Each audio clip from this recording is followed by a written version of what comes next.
right, in the military, so they have an idea of why we're efficient, right, and how that connects, from point of injury, highly trained corpsmen, right, to a higher echelon of care coming into a physician. So think more broadly. Yeah, exactly. Easy to. How the whole team component comes in, right? We're showcasing Navy medicine, right? How we work. Us as corpsmen, we're a byproduct of what? Of what a physician's pushing us to do and having us, evolve on, right? The reason why I was successful in my deployment is because I had a GMO, right, at an infantry battalion, taking the time daily before we went on that deployment to make sure I knew my trauma, I knew my meds, I knew what I needed to do.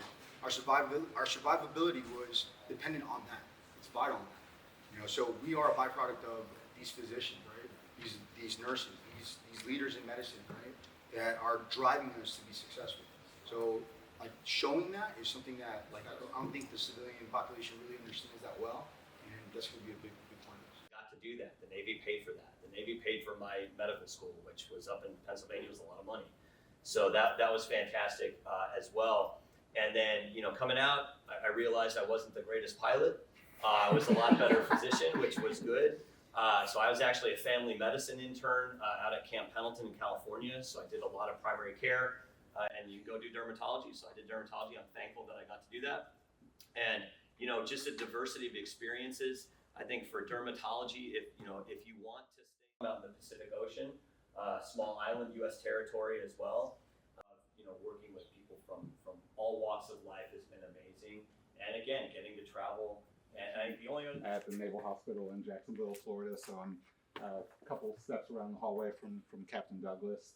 A little bit of a different story from even didn't know what I was going to end up doing, and got accepted to med school, and then said, "Great, how do we pay for it?" And took that opportunity on. Did 5 years of residency training in Virginia, and had a great time there. And now I'm in Jacksonville, and so one of the things that an ACL in the Navy is the same as an ACL outside of the Navy, but the opportunities that are available in terms of where to practice and how to practice and getting to interact with any number of these individuals you see here around the room, all on a voluntary basis.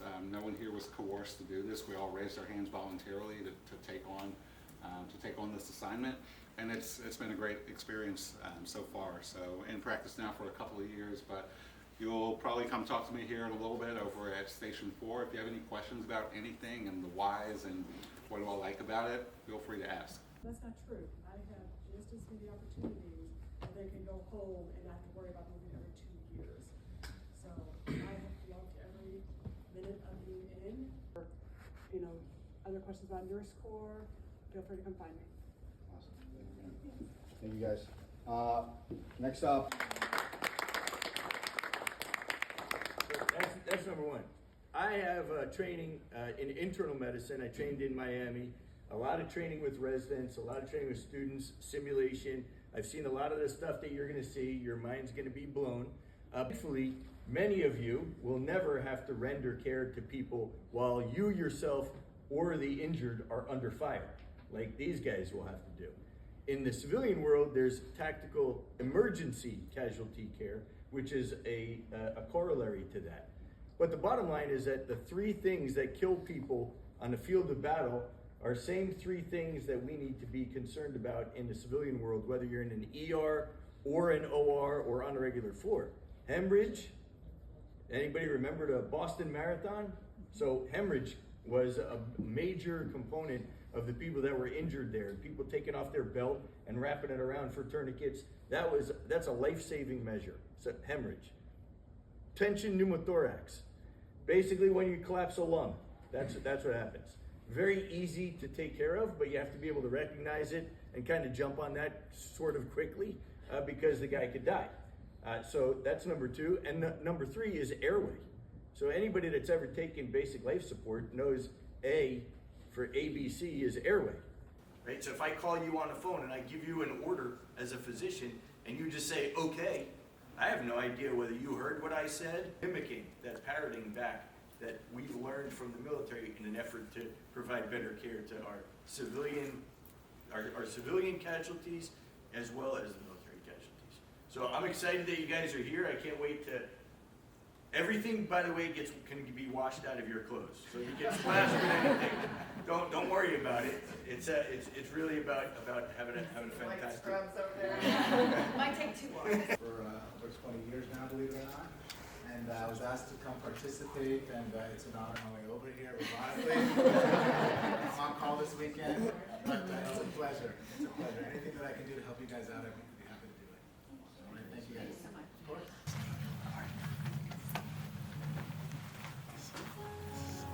It's important to get out there and try different things. What the job of an independent duty foreman is, it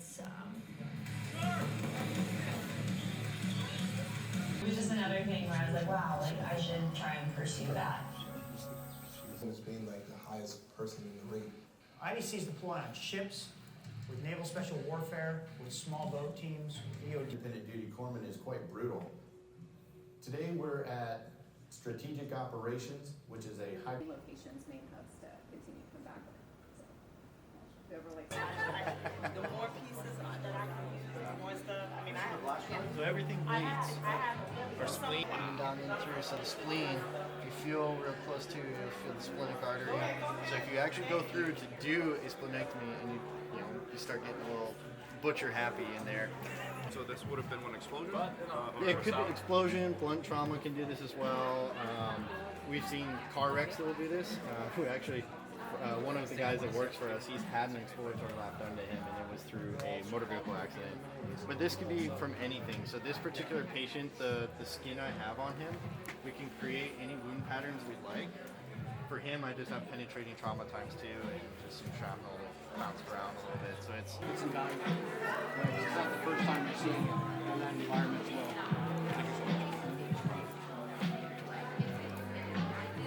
These products and the training we did, I do have labs. Thought so valuable. We do have labs. Look at me. So this guy, he's got a good area. But if we go in, just the damage now.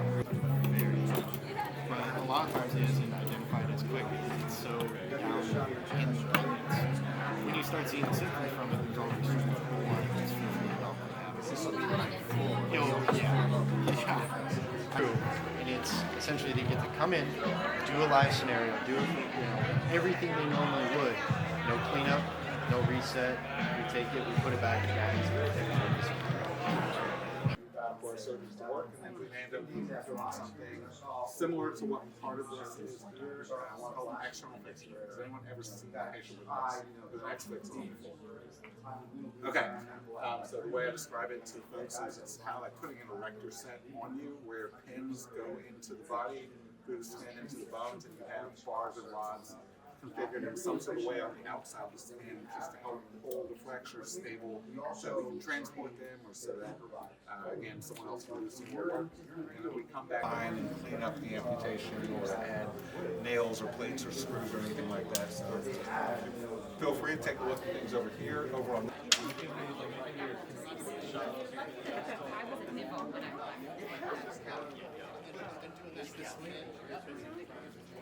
spleen on the left, spleen is in the back.